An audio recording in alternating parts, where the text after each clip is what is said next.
Hey guys, you're back with Juzzy Evo X, and for all of my subscribers who are keen on Evo videos, here's another Evo video to quench your thirst. So in my last Evo video, somewhere around the beginning of this year, I talked about a device within that video called the Lufi XS OBD2 reader. Here's the device here, and at the time I talked about how it had the ability to read custom PIDs in terms of OBD2 readings, so that you had the ability to read some special parameters which you normally wouldn't be able to read if you simply plugged in a generic OBD2 device. Now, I knew that this device had the ability to store 9 custom PIDs, so that therefore, depending on what sort of car you had, you could read some further information outside of what is considered to be normal OBD2 parameters. So typically you use the OBD2 port in your car to read such things as error codes and to clear them once you've fixed the issue. But you can also use it to read some live parameters. Now, generally speaking, people don't usually use that port if you've got some sort of fancy aftermarket ECU, or if you butcher your factory wiring and plug in some sort of custom LCD screen to replace your dash, then you can go that path. But I did not want to be cutting up any of my factory loom for that sake, and I wanted a simple plug-in device that could work, but I just didn't quite know how to get there. So in the video, I reached out to you and I said to the guys, you know, if you've got the ability or you know how to make this device read, in particular, SST transmission temps, and to be able to sort of decipher or work with PIDs, then reach out to me. And I was very happy to find that maybe about a month ago or so, a fellow who has been following me for a long time, liked my videos, commented, reached out to me on other Evo installation videos in private messages, etc. He was able to check my Instagram, and he purchased the device for himself and gave it a crack just like I did, and he got it to work. Now, I've just spent a couple of weeks overseas, and just before leaving, he messaged me and said, hey, I got it to work, and I was very grateful for the information that he provided to me. Now, his user ID on Instagram is Venom86PL, and I'll pop his information in the video description beneath this video, as well as all the links that I talk about for getting the software and just generally getting this to work and where to buy it, etc. So basically, this Lufi device, you can take it out of your car, you can come inside to your house, plug it into your computer. You have to get some software that's not included from factory, but it's very easy, and I'm going to talk to you about how to get this to work and show you how it works in the car once the software is installed. So when you buy this device, it comes with a OBD2 plug. So the plug just goes straight from this port and goes straight to your OBD2 port under your steering wheel.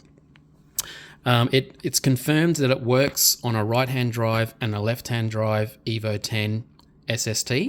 It will work also on a manual.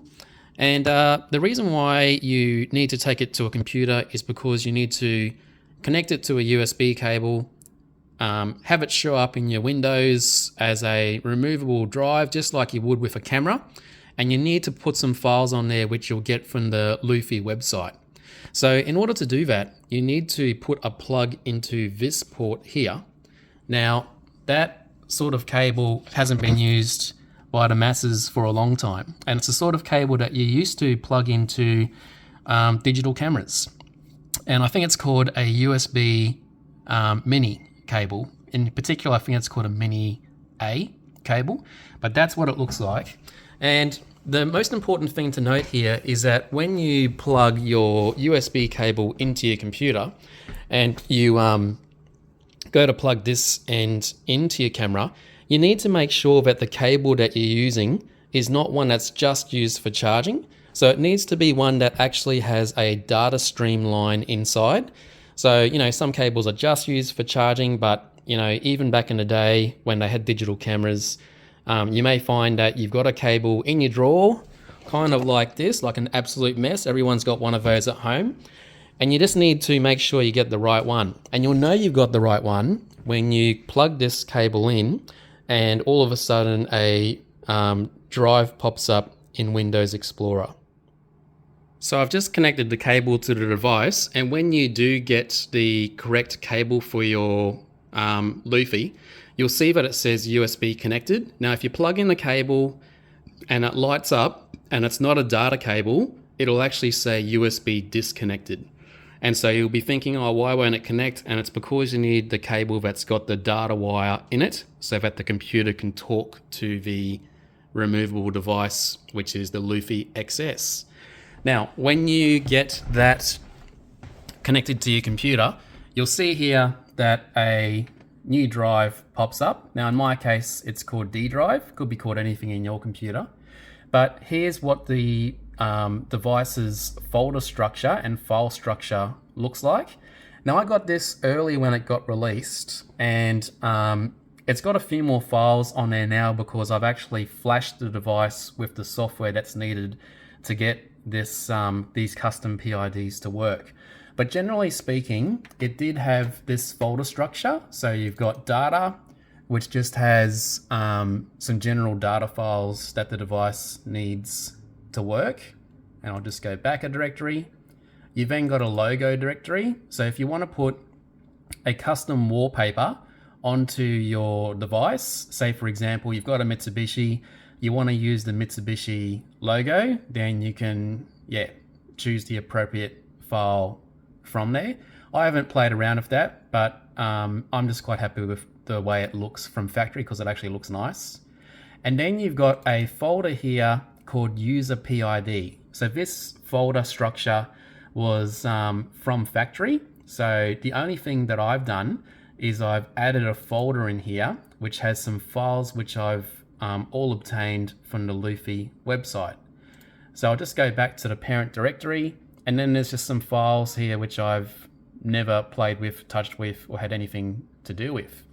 So over here I've got a browser up with the lufigauge.com website.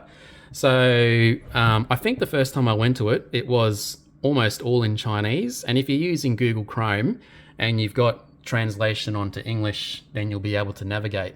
So you need to go up to the top right hand side here. And if you hover over the menu, you see it says Download Center. And in Download Center, you can get a user guide. So here it is. Here you can see Lufi full LCD XS multifunction Chinese manual, and there is the English manual. So you can get the manual so that you can understand how the device works.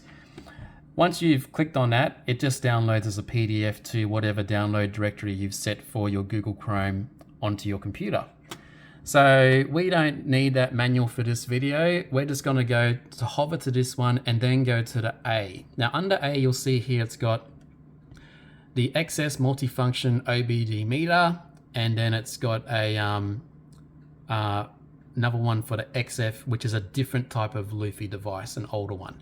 So I'm going to click on XS, and when I click on XS, it takes me to this page here where you can click on it. It's called the XS update files, and you can see how it quickly came up in Chinese and then it quickly translated via Google Chrome into English.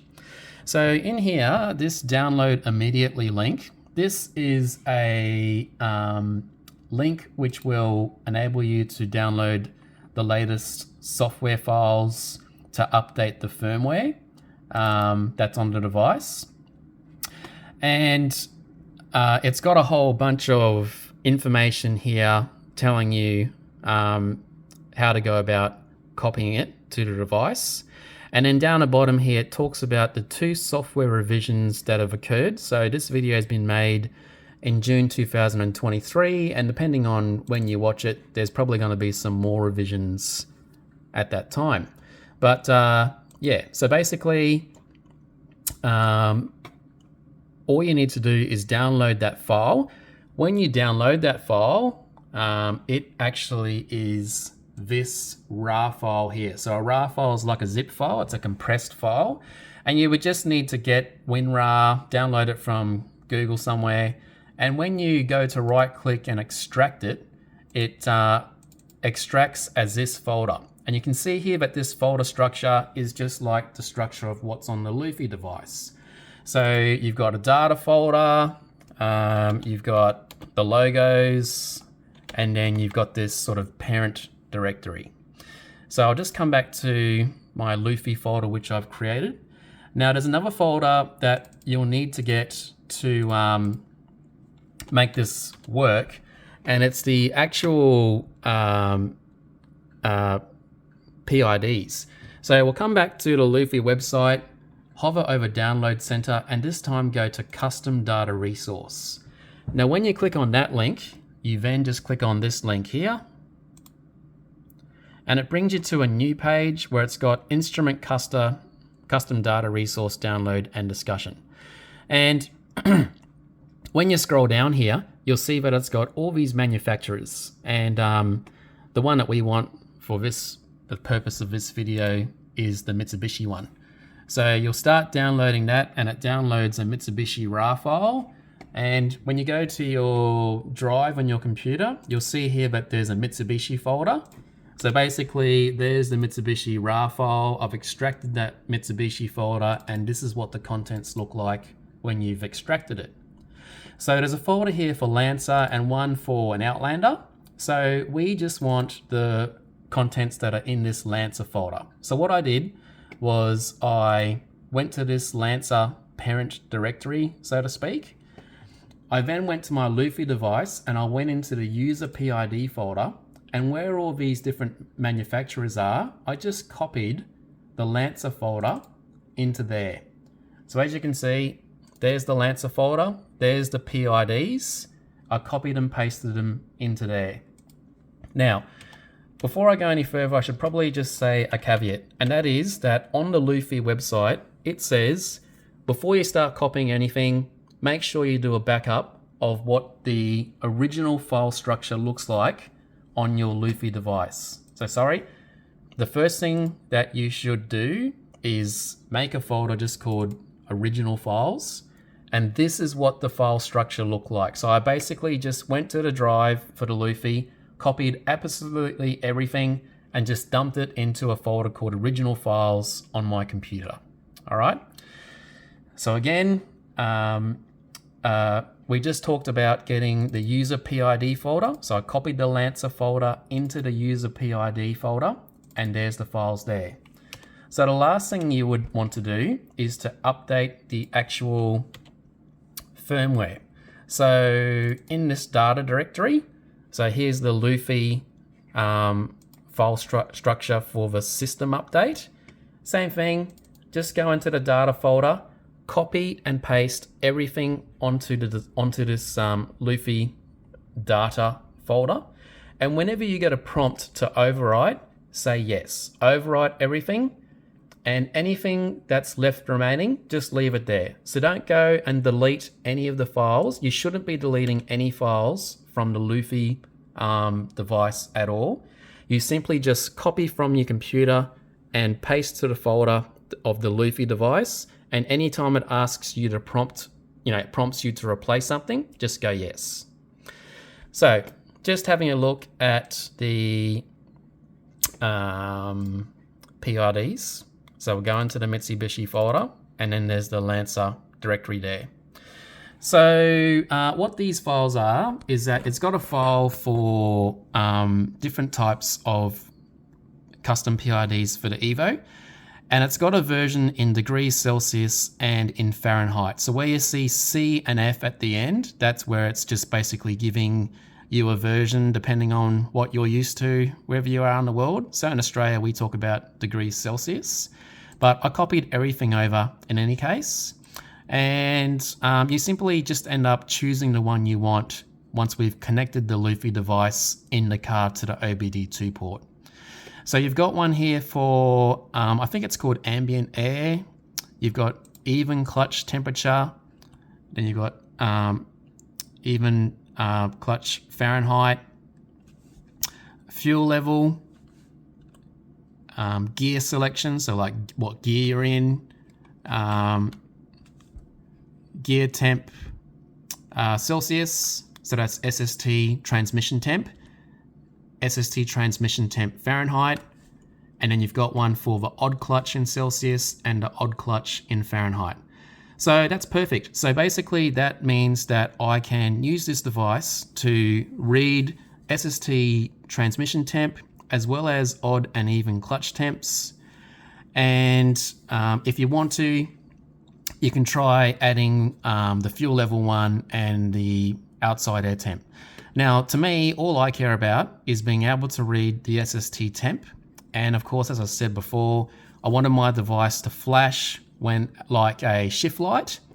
And I wanted it to happen via an OBD2 reader, so I didn't have to butcher my factory wiring loom. So once you've got all these files copied over to the Lufi device, you should right click on the drive and just choose eject. You'll get a message saying that it's safe to remove the hardware. So basically then you simply just disconnect the cable and go to your car, and I'll resume once I've connected my OBD2 cable. All right, so I'm in the garage where the Evo is now, and just wanting to show you that, just in case you were not aware, this is a right-hand drive Evo 10. It's just a mirror image for your left-hand drive guys. Down here by your pedals, you will have a cable just there, an OBD2 port where you can plug in the OBD2 cable which comes for the Lufi. And then you simply just need to route the cabling so that it comes up here. And in my case, I put it just near or just above this aircon vent. So that is the proprietary plug that is used to plug in the device. And that's the one you plug into this white cable here. All right, so here is the stand that comes with the device, and it's got a little Allen key headed screw there, and you can use that to tighten when you've got the stand at the right, what's the word, incline that you want to be able to connect your screw and plastic tightener to the back of the device. Now, I had a problem where I dropped the screw, went somewhere into the deep abyss of the underneath of my dash, and then I had a problem with trying to find a bolt head which was narrow and thin enough to fit into this little slot, but also be, which I think is a M5 or so thread to fit in here. So this is not the factory screw that you use, but just as a word of caution, when you go to undo the screw, if for any reason you need to take it out, you need to be super careful, put a cloth or something over this vent because it will disappear. So I'll just resume once I've got that connected and we'll take a look. All right, so once you've got the OBD2 device screwed in at the back, you can turn your car to accessories, and then your OBD2 port is then ready to power this device. So as you can see here, I've set up my screen here so that I've got water temp. So that's a factory thing you can get from OBD2. You don't need a PID for that, voltage or air fuel ratio. I just like having the clock and date showing as well. And then down here, I've got the ones which I want to read, which is SST temp, even clutch temp, and odd temp. This isn't the naming convention that comes from factory with the PIDs.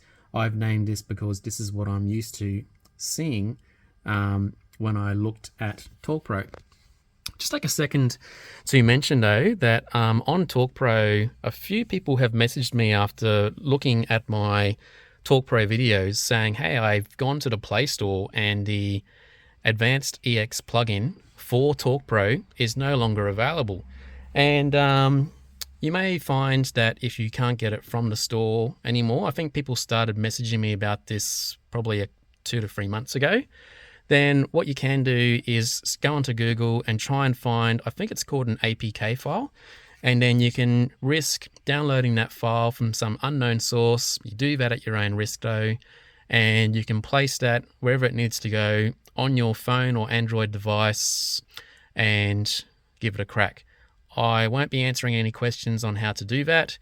Now, just to put at ease, I guess, anyone who's sort of been looking at my videos and looking at other videos about TalkPro online, the TalkPro app, when it uses the Advanced EX plugin, it did have some things that it didn't read correctly. Everyone knows that the clutch temps for even and odd was definitely not correct.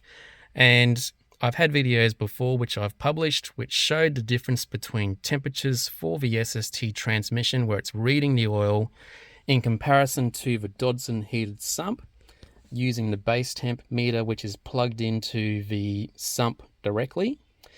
When you have a look at the temperatures that come from Advanced EX, what it's doing is it's pulling data from the factory sensors. Now, this car in particular is a December 08 MY09 Evo 10.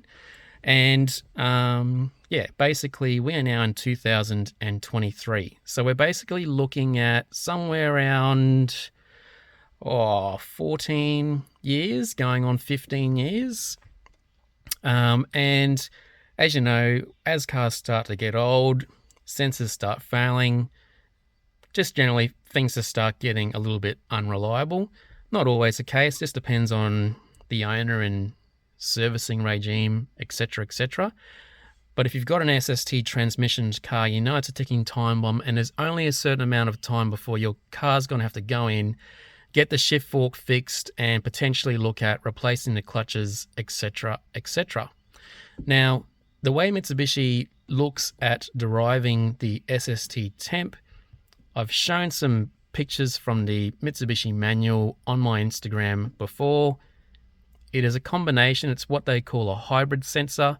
So it looks at reading temperature from the gearbox, and it does that with a hybrid equation of what is the ambient air temperature outside. So that's how SST values are displayed in Advanced EX. Whereas when you've got the Dodson base temp reader, all it is doing is reading the temperature via probe on the SST heated sump. So there is no other value which is used to detect what the temperature is. It purely is just a probe reading a temperature. Now, the Mitsubishi ECU relies on whatever the hybrid figure equates to and reports from the TCU, so it's the gearbox's ECU, the TCU, and then it sends that information to the ECU, and the ECU says, all right, your box is at a certain temp, so you're good to launch, and I'm not going to give you a transmission failure error code.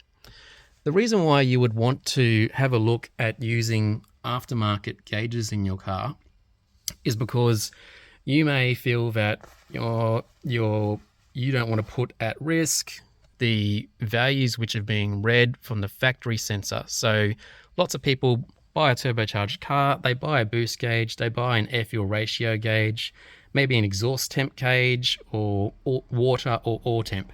And they use that because they want peace of mind, they want to have some satisfaction that their car is operating as it should be, and you might want to have a second opinion as to what the factory believes by installing a gauge and viewing those values yourself.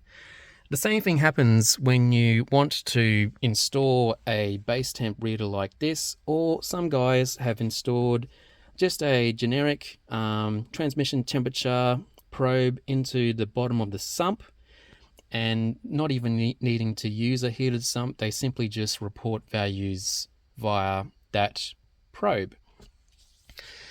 So, because you can't legitimately get Advanced EX from the Play Store anymore, yeah, as I said, people have been reaching out to me and going, what's going on with it? I've just put some posts on those videos saying exactly what I said. You may need to risk getting it from Google and trying to get it to work. Now, the reason why I bought this meter, and I like this meter in comparison to the Android head unit, is because this device has one cable going straight from the device straight to the OBD2 port. There is no need for a Bluetooth adapter. You're not relying on some cheap head unit to read and decipher values. In Talk Pro, it does have the setting to show OBD2 speed, and if you're using, I think, the USB cable, you can go in there and make the setting for faster communication, but you can't actually set the milliseconds. So typically you would go from about 60 milliseconds all the way up to, I think it's about 500. And the short of a time, so at the 60 millisecond time, it pings and gets data back very quickly. But when you go very short, what can happen is that the capture of data, which then gets reported to the screen, may not be so accurate. And so you might bump that back a bit to somewhere between 1 and 200 milliseconds, and that may be enough. But I don't believe that you can set that interval as a specific measurement on Talk Pro, particularly with the Advanced EX plugin. So now we're looking at the Lufi XS Gauge, and I'm going to talk to you about how to set up these PIDs. Here's the main menu structure for the device, and we need to go down to user data setup. Hit enter, and you can see here that there's PIDs 1 all the way through to 9. Now these are these files which I was talking about before, which were in the Lancer folder, which we copied from the computer into the device. Now what you can do is in here you can set the file location. So I'm going to hit enter, and if you have a look up the top there, it's got C drive, user PID, Lancer 2011, and then you can see all those files which we downloaded from the Lufi Gauge website. Now you can put these in any order you like, it doesn't matter. This is simply just selecting the PID that you want to view. Now if you press down, you'll see here that when you press enter, it gives you in green text a description of what that INI file is. So that's the PID.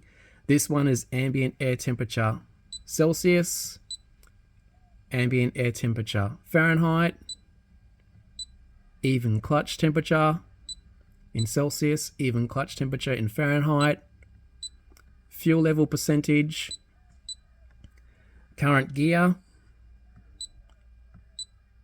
transmission fluid temperature, so that's your SST transmission temp. That's what everybody wants. The same thing but in Fahrenheit. Then you've got your odd clutch temperature, and then after you've got the odd clutch temperature, then you've got odd clutch temperature in Fahrenheit. So that's all the PIDs there. So you can go ahead and choose a PID of your liking. And then the next thing you have to do is there's an option here called request function. Now I think from factory it's set up for off. You have to press enter and then cycle to on. So you can see it is only on and off. Put it on. That just means that when you are loading this PID, you want it to request a function from the ECU so it reports data to the screen. Once you've selected it, you can see here in order to get out of that selection, you've just got to press back, and then it enables you to move down. So here you can rename the what it shows on that display screen to whatever you want. You've got this many spaces. And then you can see here it's set to Fahrenheit default because I chose a Fahrenheit PID. You don't need to change any of these settings. These settings here are what Lufi has said it needs to give you the right information. So this PID information is on Talk Pro. It's on any other aftermarket OBD2 device that reads custom PIDs. So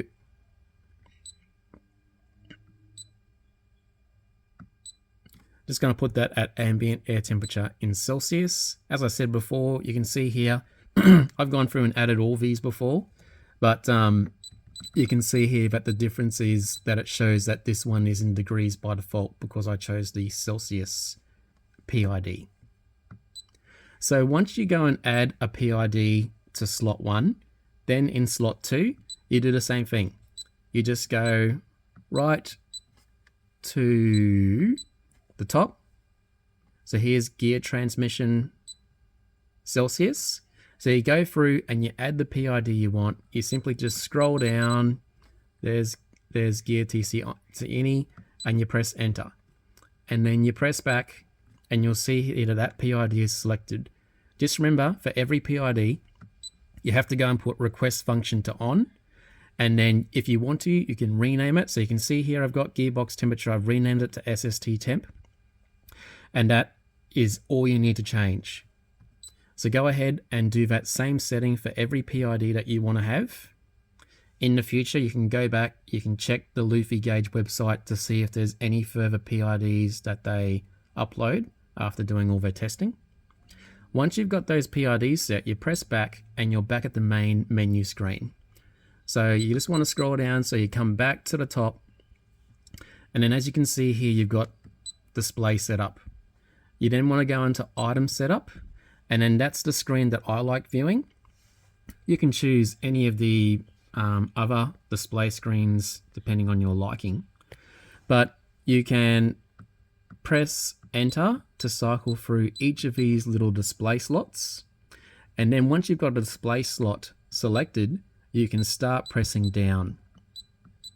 Now you can see here, these are the custom PIDs. I've just pressed down and it starts going to so there's blank. So I go down. It doesn't have a means to read odometer, but you can set the value and then it starts reading. So it matches exactly what's on your cluster. I don't need to see that because I can see my cluster perfectly fine. But as you can see here, there's the PIDs. So I've got odd temp, even temp, odd. I've gone through and I've played around with different settings in my PIDs, and that's why there's a few which are duplicates. But you've got ambient air, even clutch temp, odd temp, SST temp, ambient air. So I've got a whole bunch of ones.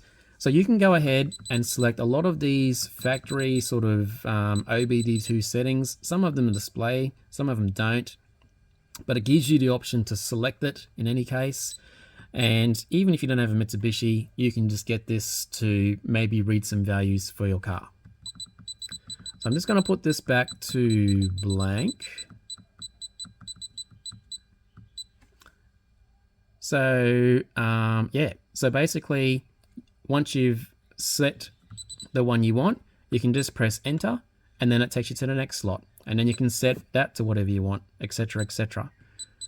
And if you choose one and it's wrong and you want to go back to here and blank it out, you just keep pressing enter until you're there. And then you can press up until you're blank.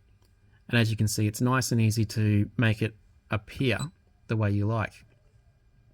So that's what I like to view. Now in my case, I didn't have any luck getting the fuel level percentage to work. And I hope I'm pronouncing this right, mate. I think he pronounces his name Pavel. So Pavel, who helped me out to get this to work, he got a value to display on his Lufi, but he seemed to think that it might have been slightly out to what the cluster was showing. In any case, I don't particularly need to see the fuel level on my own car because as you can see, I can see it quite clearly on my cluster. So I don't need to know gear position, which I could not get to work on that device. I also couldn't get it to work on TalkPro.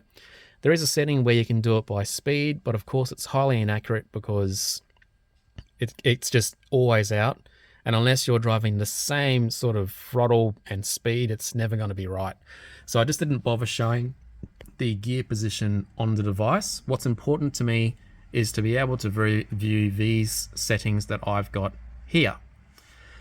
So yeah, so basically right now it's showing odd and even clutch temps of 20. And just in my practical testing, real life experience, I've found that what the TCU is reporting to the ECU is around about 5 to 7 degrees out, and it's consistently at that value. And of course, if you've been listening to what I've said in this video, you can understand that that happens because of the hybrid sensor that the gearbox uses to report temperatures to the ECU. All right, so I've just started the car, and as you can see, the SST temp, even and odd clutch temperatures are slightly rising consistently. There might be a 1 or 2 degree variance, but what I've found that in comparison to Torque Pro, when you look at even and odd clutch temperatures, and they were, sometimes showing 200, just unrecognizable values, which were clearly not correct. So clearly the PID that was used by the Advaned EX company, for whatever reason, they've pulled that plug-in from the store. I said for ages that I wasn't really happy with that plug-in, and you can make your own assumptions from that as you would. All right, so just whilst I go for a drive, I just wanted to show you before I forget, if you press the menu button, you go into system setup, and then under system setup, I was talking previously about the milliseconds interval for the PID time loop. So in here you can see you can go from about 60 all the way up until you get to about 500, and I've just set that to about 90 right now, but it will read perfectly fine at 60. But because the manual says that you need to give it a little bit of time so it can capture data and report it not only fast but also in an accurate fashion, I've just set it to 90. It seems to work okay for me at that value. All right, so I just wanted to show you some of the ability of the Lufi XS to flash the screen or give you an alert when the max values that you want preset. Once the car reaches those settings, it'll alert you. It gives you an audible and a on-screen warning. So if you go to warning setup, then under this menu here, there's a whole bunch of parameters you can set. As you can see, none of these are too extreme, but they're certainly starting to get extreme. So these values, you can simply go into it and then just change that to any value that you like. And then under this main menu, you can reach all of the different types of codes. So if you have a check engine light and you want to clear the code, you can do it in this screen here.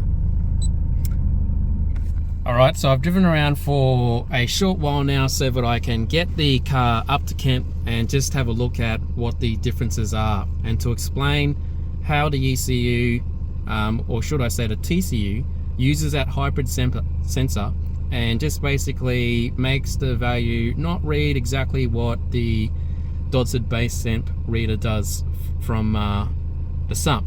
So the device is reporting 66 degrees SST all temperature, and then you can see that there's now a quite a variance between the clutch and for even and odd at 81 and 82. All right, so 81 and 82 is the clutch temperatures there. Down here I've got the base temp reader, so it's not a hybrid sensor, it's just reading all temp, and it's reading at 73. So you could pretty much say that it's in between what the clutch temperature is and the SST all temp is. But remember that the SST all temp on the value that's been reported by the TCU is a combination of ambient air temperature plus the true all temperature that's outside. I'm just going to pop up on screen right now what the Brisbane radar weather station shows the current temperature is. You can see on the clock it's 2:17 p.m. and this is what the temperature outside is. It is smack bang in the middle of winter. All right, so it's 23.8 degrees temperature in Brisbane on at 2 p.m. roughly in the afternoon, and it is literally the hottest time of the day around about 1 to 2 p.m. in Brisbane. And yeah, so you can see how that ambient air temperature, because it's cold outside, how that is affecting what the TCU using the hybrid sensor reports the value of the temperature of the gearbox in comparison to a sensor which does not look at outside ambient temps. So right now you're looking at a 73 to 66 degrees Celsius difference. And of course, because it is reading those different values, it's never going to be exactly the same. But as you can see, you would be sitting at the track at 66 degrees Celsius as reported by the ECU. And you might be thinking, oh, the box is not quite hot enough for my liking. I really like it to be at 70 degrees. Now I've just done some relatively spirited driving, and I know from the way the car feels and the light pulls that I've done that the car would be ready to launch right now. So if I was at Willowbank Raceway and I was at the drags, I was ready to do a run, I would be confident that I would be able to launch with minimal slippage using the TCU 9000 software update, and be pretty confident that I would get a good launch out of the car. So I hope you guys have enjoyed this video. Again, big shout out to Pavel. I might even leave a link to the post in the Evo X SST Facebook group where he gave me a shout out mentioning that he'd seen my Instagram post and that he decided to give it a crack.